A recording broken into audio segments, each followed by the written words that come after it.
The message came in just as I wrapped up the final merger documents for a tech acquisition. It was December 22nd, and the Chicago skyline glittered beyond my office windows.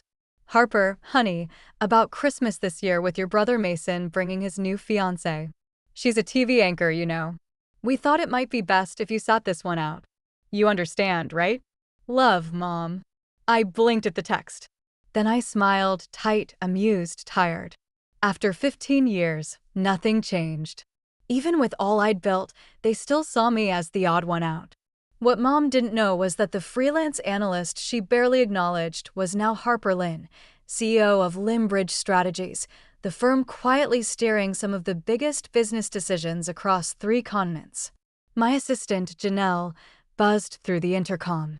The executive team from Mirach is ready for the call. Thanks, Janelle, I said, straightening my navy silk blazer. They all still assumed I thrifted my clothes, and I let them. 15 years ago, I'd walked out of our Minnesota farmhouse after refusing a role at the family firm, Lynn and Mason Holdings. You're being selfish, my father had yelled. You think you know better than all of us? Mason had chuckled from his leather chair, arms crossed. Let her try, she'll come crawling back. I never did. I moved to Chicago with nothing but a laptop and a vision. I built Limbridge from scratch, working impossible hours, risking everything. Now, Limbridge quietly owned minority stakes in half the firms my family dealt with. There was a knock. Miss Lynn, Janelle entered, holding a thick folder. The contract from Lynn and Mason Holdings, she said. It's ready for your signature. I smiled. So, they needed help after all. I picked up my pen. Actually, Janelle, cancel it. Merry Christmas. The irony tasted better than any holiday wine. Lynn and Mason Holdings, my father's legacy firm, had spent the last 6 months scrambling for a strategic alliance with Limbridge Strategies. They had no idea the company they were chasing belonged to the very daughter they'd cast aside. I glanced again at my mother's message. Need to maintain a certain image. My email chimed. A new message from Mason. Harper, Mom told me about Christmas. Don't overthink it. You know how she gets with appearances. Besides, Melanie's career is very public. It's just cleaner this way. Maybe once you're established, things can go back to normal. Once I'm established, I echoed silently, staring at the 7-figure deal waiting on my desk. This partnership would unlock Lynn and Mason's international operations, a lifeline for them. I knew from our intel how much Dad had been boasting about it. All it needed now was one thing, my signature. Janelle returned, holding an iPad. Your father's on Zoom. He wants to confirm tomorrow's contract ceremony. I nodded and picked up the call. Harper Lynn speaking, I said, my voice calm and clipped. I always used my mother's maiden name in business to stay hidden. Hey, everything, my father said, chipper and formal, a far cry from the man who once called my startup a waste of potential. Just checking. Everything's on track for tomorrow, right? This deal is vital to our future. I thought of the Christmas dinners I wasn't invited to, of Mason's smug emails, of years spent as the family shadow. Actually, Mr. Lynn, I said slowly, I've been reviewing the terms. I have some concerns. Concerns? His voice cracked. But everything was approved. Things change, I replied. We should discuss it in person. Bring the whole family to the ceremony. Lynn and Mason is a family company, right? Of course, he stammered. My wife, Mason, Melanie, all your children, Mr. Lynn, I said firmly. A pause. Then, softer, well, Harper's not really involved. All your children, I repeated. Understood, he murmured. Good, I said, and hung up. Tomorrow would be interesting. After my father ended the call, I leaned back in my chair, staring out over the glittering Chicago skyline. Tomorrow, my family would walk into Limbridge headquarters, expecting to meet a powerful but nameless CEO. Instead, they'd come face to face with the daughter they had dismissed and forgotten. Janelle stepped into the doorway once more. Shall I prepare the executive conference room for tomorrow's event? I nodded, running my fingers over the embossed contracts. Yes, and Janelle, make sure the photographers are ready. I want the moment fully documented, every single expression. That night, I stayed late, planning each detail. This wasn't just a signing ceremony. It was the moment everything would change. My family was obsessed with image, but they were about to see what earned power looked like. Christmas would never look the same again. By 6 a.m., I was already in my office. The 47th floor conference room gleamed, fresh orchids, imported wood conference table polished to perfection, floor-to-ceiling views of the frozen lake below. Janelle appeared, calm as always. "Your family just arrived. Shall I bring them up?" I checked my reflection. Gone were the soft sweaters and modest shoes they were used to. Today, I wore a charcoal Armani suit, Louis Vuitton pumps, and my grandmother's Cartier watch, her final gift to the granddaughter they all underestimated. "Let them wait," I said, smoothing my jacket. "I'll make an entrance." 20 minutes later, I stood in my private elevator, watching the floors pass. My phone buzzed. Another message from my mother. "Harper, where are you? Your father says this meeting is critical. Don't embarrass us." I smiled, slipped the phone away. Through the glass walls of the conference room, I could see them. Dad pacing, Mom fixing Mason's tie, Melanie rehearsing her smile, and the senator board glancing at the contracts, unaware. I gave Janelle a nod. She opened the doors. "Ladies and gentlemen," she announced, "Miss Harper Lynn, CEO of Limbridge Strategies." The room froze. The air turned electric. As I stepped inside, my heels echoed across the marble. Then my mother's champagne flute slipped from her fingers, shattering across the polished walnut table. My father's face drained of color, rage giving way to disbelief. But it was Mason's stunned silence I'd remember most, the ever-confident air reduced to a speechless onlooker. "Good morning, everyone," I said coolly, taking my seat at the head of the table. "Shall we begin?" "This is absurd," my father stammered. "You're a freelance consultant, aren't you?" I lifted a sleek black folder and flipped it open. "Because according to these documents, I'm the CEO of the firm you've been courting, Limbridge Strategies." The senator sat up straighter, suddenly attentive. "I'm sorry, what exactly is going on?" "Oh," I said, turning to Melanie with a mock-sweet smile, "I would have been properly introduced at Christmas dinner. But funny thing, I wasn't invited. Something about maintaining appearances." My mother opened her mouth. "Harper, sweetheart, this has all been a huge misunderstanding." "Has it?" I cut in, sharp as ice. I tapped a button on the panel. The wall screen lit up. "Let's review. Here's your message, Mom, suggesting I sit Christmas out. Here's Mason implying my career was a fluke. And here," I tapped again, "is Dad pleading for this partnership, completely unaware he's been negotiating with his invisible daughter." The room fell silent. Janelle moved between chairs, placing updated copies of the contract in front of each guest. Dad flipped through his in panic. "These aren't the same terms. These are different." "I agreed," I said. "I've made revisions. I've had time, years, actually, to decide how I wanted this moment to go." "No," he leaned forward. "You can't do this. Lynn and Mason has plans, expansion, investors. Like how I had plans when I launched my business with no support." I said. "When I was dismissed at every holiday table?" "That was different," Mom said. "We were trying to protect you from failure." "No," I stood, letting my voice cut through the air. "You weren't protecting me. You were protecting your social status."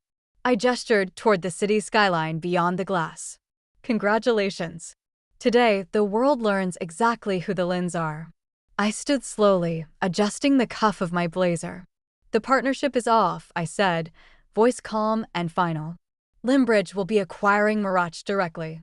And as Dad likely realizes by now, that effectively blocks Lynn and Mason Holdings from accessing the European market." My father collapsed into his chair, the weight of it finally settling in. Without the Limbridge partnership, without the capital injection from international expansion, Lynn and Mason would remain exactly what it was, a dated regional firm operating good under the illusion of relevance. "You can't do this," he murmured. "We're family." I paused at the door, then slowly turned. "Family? That's funny, because just yesterday I was told I wasn't successful enough to be family." I tilted my head, feigning reflection. "I wonder, will I be enough for Christmas dinner now?" And with that, I left. The silence behind me was deafening. Through the glass, I glimpsed my mother pressing a designer handkerchief to her face, Dad staring hollowly at the shredded contract, and Mason, polished, prideful Mason, sitting slack-jawed, his plans crumbling like dust. Janelle fell into step beside me. That was intense. Are you okay? I glanced at the screen of my phone. Another blinking message from my mother. Harper, please come to dinner. We need to fix this. I smiled faintly. Cancel the Christmas dinner, I said. I've got better plans. The fallout came fast. Voicemails, emails, pleading texts. Harper, we're still your parents. You're ruining us. This isn't how family solves problems. Please, let's meet face to face. Just us. I didn't respond. Limbridge finalized the Mirage acquisition while Lynn and Mason's stock began a slow, humiliating slide. Business headlines weren't kind. Massive loss in GMO play. Merger collapse tanks family-owned firm. Limbridge takes lead in AI supply chain. 1 week later, I sat in my office reviewing new acquisition proposals when Janelle appeared again. Your brother's here, she said. Third time this week, but this time he's alone. I pulled up the security feed. Mason stood quietly in the lobby, but this time he wasn't wearing his tailored smile. His tie was loose. His eyes were tired. Something had changed. He looked tired. Send him up, I told Janelle after a pause. Mason stepped into my office slowly, his eyes scanning the space he'd never imagined his little sister commanding, the panoramic skyline behind me, the art, the quiet power in the details. Nice office, he said, voice low. Bigger than mine at Lynn and Mason, though I guess that doesn't mean much anymore. What do you want, Mason? He dropped into a visitor chair. For once, he didn't posture. Melanie called off the wedding. I raised a brow. Really? The perfect political couple couldn't weather a few headlines. She said she can't be tied to a sinking ship, he said. He gave a hollow laugh. Said I no longer fit her image. The irony hung heavy. Dad's drinking again, he added. The board's starting to panic. Mom can't show her face at the club. Everything's falling apart. Because of me? I asked evenly. No, he admitted.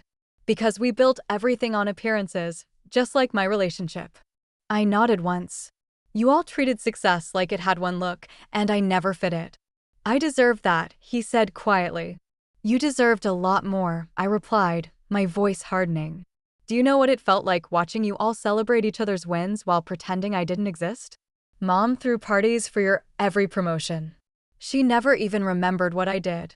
We thought you 189 were struggling. You never asked, I cut in, standing. Not once in 10 years did any of you ask about my company, my team, my vision. You were too busy dismissing me to see I had surpassed all of you. His silence said it all. Then, real tears, not performative, welled in his eyes. I was awful to you. Can you ever forgive me? I looked at him steady. Forgiveness isn't the issue, Mason. Trust is, and that's something you'll have to earn. Suddenly, the door burst open. My parents strode in, ignoring Janelle's objections.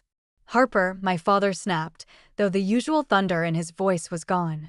This has gone far enough, he continued. You've made your point. Oh, I said calmly.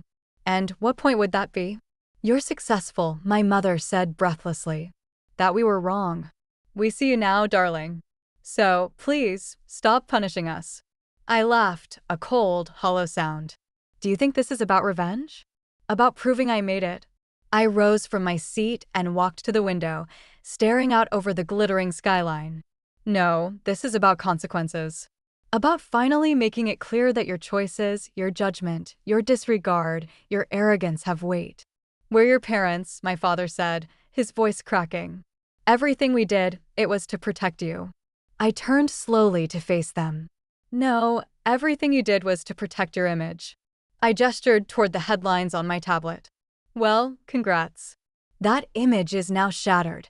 A crumbling company, a disgraced engagement, and a family unraveling. What do you want from us? Mason asked quietly. What I wanted, I said, was your belief when I was building Limbridge. Your respect when I succeeded. To be treated like family, not like a mistake. I paused, letting the words settle. But now, I don't want anything. My mother's tears began to fall, but I didn't flinch. I'd seen those tears before, When I didn't get into the right college, when I didn't take the job at the firm, when I let the family down. Please, Harper, it's almost Christmas. Yes, I said coolly.